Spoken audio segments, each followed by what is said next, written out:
देश की सियासत में केंद्रीय गृह मंत्री अमित शाह और पश्चिम बंगाल की मुख्यमंत्री ममता बनर्जी की विचारधारा एक दूसरे के बिल्कुल ही विपरीत है। जब ममता बनर्जी का बयान सामने आता है तो वो बीजेपी और अमित शाह के खिलाफ होता है। जब अमित शाह का बयान सामने आता है तो वो टीएमसी और ममता बनर्जी के खिलाफ होता है। लेकिन जरा सोचिए, जब ममता बनर्जी के द्वारा अमित शाह की तारीफ की जा रही हो, ट्वीट किया गया हो और उस ट्वीट में अमित शाह की तारीफ की गई हो।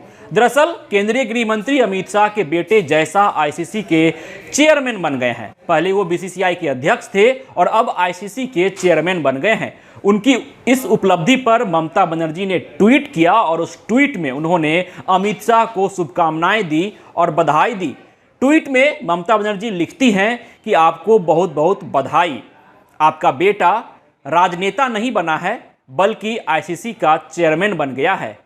एक ऐसा पद जो किसी भी राजनीतिक पद से काफ़ी अधिक महत्वपूर्ण है। वाकई में आपका बेटा बहुत शक्तिशाली बन गया है और इस उपलब्धि पर आपको बहुत बहुत बधाई।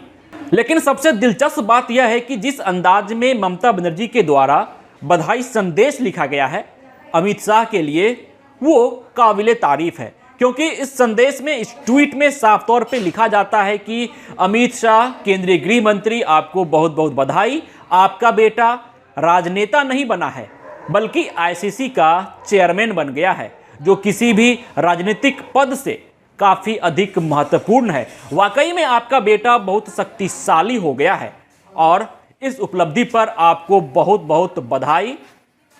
अब देखना दिलचस्प रहता है कि गृह मंत्री अमित शाह क्या इस पर कुछ प्रतिक्रिया देते हैं या जय शाह की ओर से कोई प्रतिक्रिया आती है। क्योंकि जय शाह जब आईसीसी के चेयरमैन बने और उसके पहले जब वो बीसीसीआई के अध्यक्ष थे, तो बीसीसीआई के अध्यक्ष के कार्यकाल के दौरान लगातार जो बीजेपी की एंटी पार्टी है, जो बीजेपी की कार्यशैली या उनकी विचारधारा से सहमत नहीं है, उनके द्वारा बयान निकलकर सामने आता था कि जय शाह जो कभी बल्ला नहीं पकड़े वो बीसीसीआई के अध्यक्ष कैसे हो सकते हैं, जिन्हें ये जानकारी नहीं कि क्रिकेट की बारीकियां क्या है, जिन्हें ये जानकारी नहीं कि क्रिकेट कैसे खेलते हैं और जो 22 गज का पिच होता है उस पिच पर क्या कमियां होती है, क्या खामियां होती है, कैसे पिच तैयार किया जाता है, एक बल्लेबाज को कैसे प्रमोट किया जाता है, एक बल्लेबाज को कैसे बैक किया जाता है, किसी खिलाड़ी का कैसे सिलेक्शन होता है, कोई गेंदबाज किस लेंथ पर गेंदबाजी करेगा, इसकी जानकारी जिसे ना हो वो क्रिकेट का अध्यक्ष कैसे हो गया, वो बीसीसीआई का अध्यक्ष कैसे बन गया। इस बात को लेकर विपक्ष के तमाम नेता जय शाह पर टीका टिप्पणी करते हुए नजर आते थे। लेकिन जय शाह ने तमाम लोगों का मुंह बंद कर दिया, तमाम विरोधियों का मुंह बंद कर दिया जब इंडिया T20 फॉर्मेट में विश्व विजेता बनी। रोहित शर्मा कप्तान थे, विराट कोहली फाइनल में सबसे बड़े खिलाड़ी बनकर उभरे। कई ऐसे खिलाड़ी का नाम उस मैच में लिया जा सकता है जो मैच विनर के तौर पर निकलकर सामने आए, चाहे वो जसप्रीत बुमराह हो, चाहे वो हार्दिक पांड्या हो, कप्तान रोहित शर्मा हो या फिर विराट कोहली।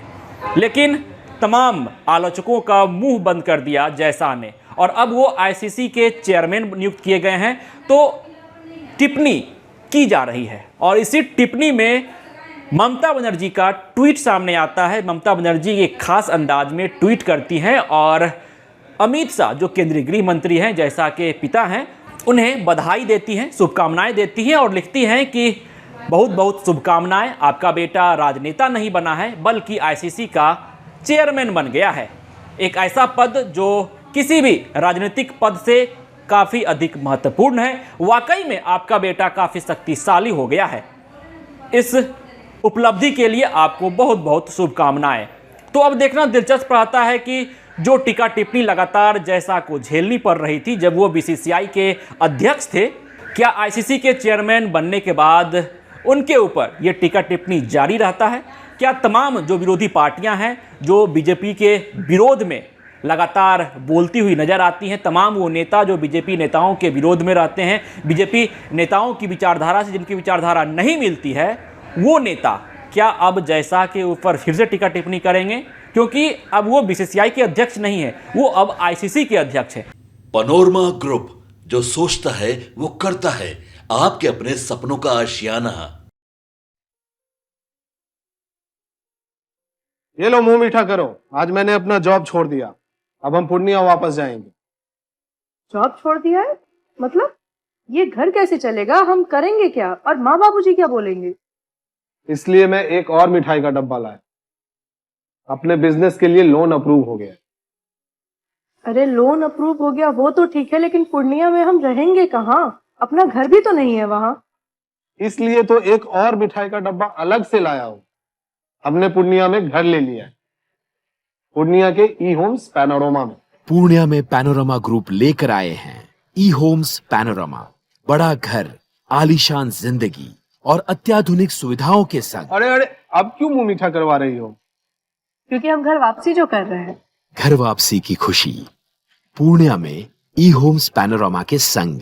ई Homes Panorama, luxurious lifestyle redefined.